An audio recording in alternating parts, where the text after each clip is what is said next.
Bonjour, bonjour. Aujourd'hui, on va faire une recette de brioche à la patate douce. C'est vraiment super sympa. On est là en plein fin novembre. Donc la patate douce est en pleine saison. C'est top. Et c'est super simple à faire et très très bon. C'est parti. Je sais que toutes les recettes que je vais vous donner, on va dire oui, c'est simple et très bon. Parce qu'on ne fait pas autre chose que simple et très bon ici. J'ai pas le temps d'être 80 ans en cuisine. Donc c'est comme ça que ça se passe. Alors là j'ai 200 ml d'eau tiède. J'y mets le sachet de levure boulangère. On va délayer ça. C'est un mot un peu savant mais qui veut juste dire on va mélanger pour que la levure s'active avec la chaleur de l'eau. Alors là dans ma recette on m'a dit qu'il faut le faire normalement dans un robot ou dans un truc qui peut pétrir. Et moi je n'en ai pas, donc ce sera à la main. Voilà. Alors normalement il faut 200 g de patates douces, sauf que j'ai déjà mis dans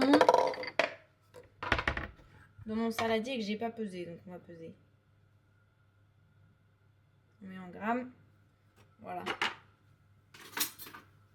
Et on va vérifier. Oh là là, nickel.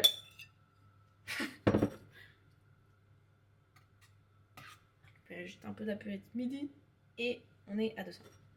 Donc là j'ai juste fait cuire à la vapeur cette patate douce et après tu peux écraser grossièrement, tu peux la passer direct au mixeur si tu veux.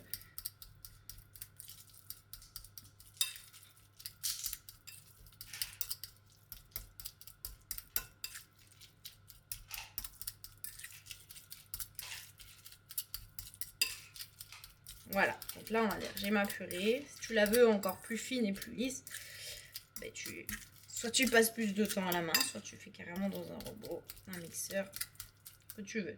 Ensuite, on va mettre,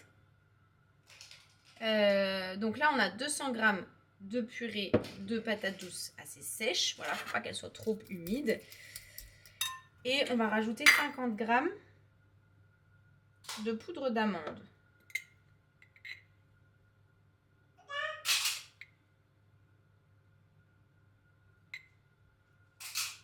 Voilà.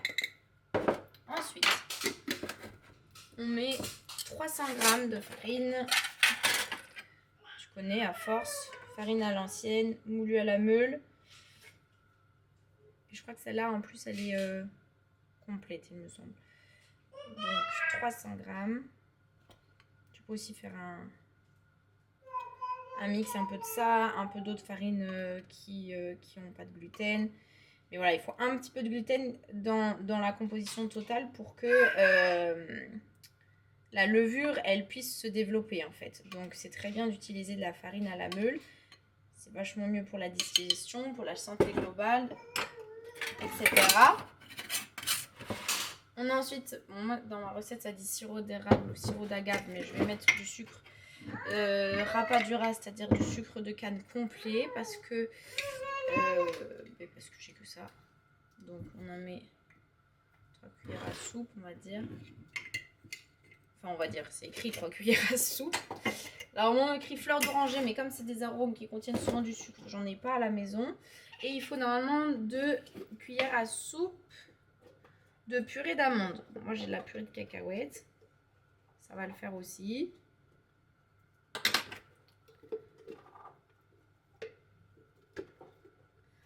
En vrai, moi, je fais vraiment une recette comme ça à la maison. Je prépèse pas mes ingrédients. Parce que, oui, des fois, suivant les recettes, c'est important que ce soit rapide. Donc, c'est bien de les avoir prépesées. Et franchement, pour moi, ça, c'est la vraie cuisine. C'est comme ça que ça se passe. Alors, ensuite, eh bien, on a notre eau et notre levure.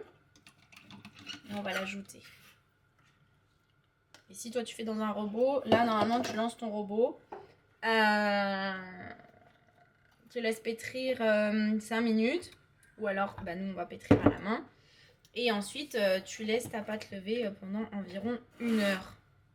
Ou avec le temps que tu as. Mais bon, le plus longtemps c'est, le mieux c'est. Parce que du coup, le gluten peut beaucoup plus se développer. si tu lui laisses plus le temps. Et c'est pour ça qu'après, ça fait des brioches très aérées. Ou alors pour le pain, c'est pareil. Ça permet d'avoir quelque chose de très léger, quoi. Enfin, d'agréable en bouche, de pas compact, en fait, tout simplement.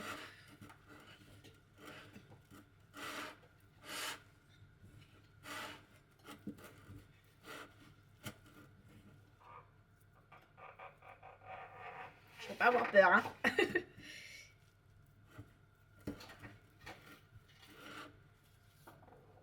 Je vais pas y ajouter de farine parce que je pense vraiment, il me semble que c'est vraiment comme ça qu'elle doit être. On va juste la pétrir un petit peu. Oui.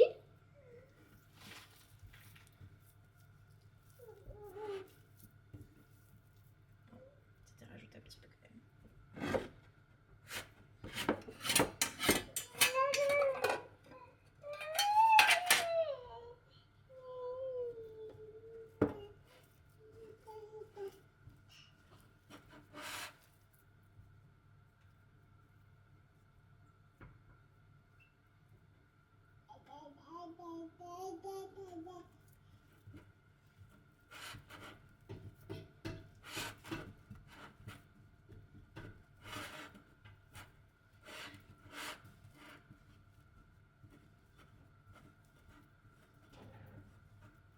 J'ai mon four qui, moi, est en train de préchauffer, donc je vais la couvrir avec un torchon humide et la mettre près d'une source de chaleur.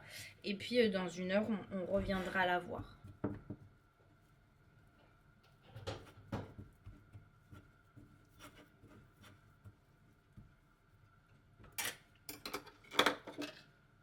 Bon, ça y est, ma brioche, elle a gonflé. Ça fait presque 2 heures au final. Et je vais la transvaser dans un moule. Tu peux aussi en faire des petites boules. Tu peux la tresser.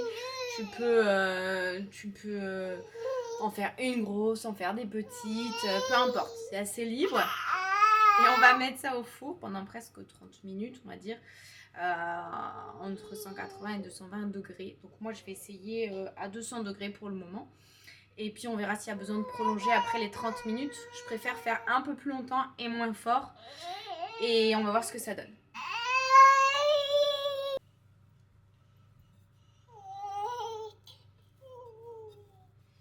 J'essaye de garder quand même le plus d'aération possible.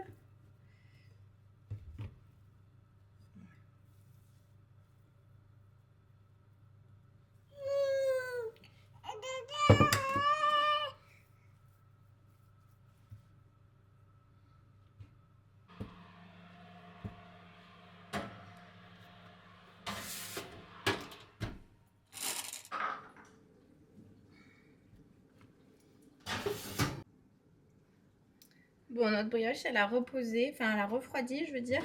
Donc, hop, on va pouvoir la couper.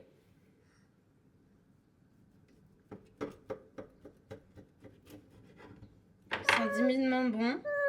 J'aurais pu la cuire un tout petit peu plus, mais vous voyez, bien moelleuse. Tu veux goûter? Elle sent bien la cacahuète. Donc si vous mettez de l'amande, ça fera un autre effet, mais la cacahuète, ça passe bien aussi.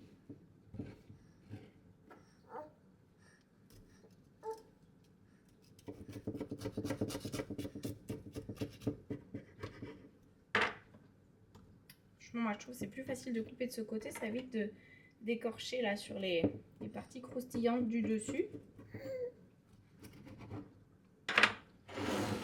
Regarde-moi ça. Elle est belle. Elle est encore chaude. J'aurais peut-être mérité quelques minutes de plus, mais bon, ça va être très bon.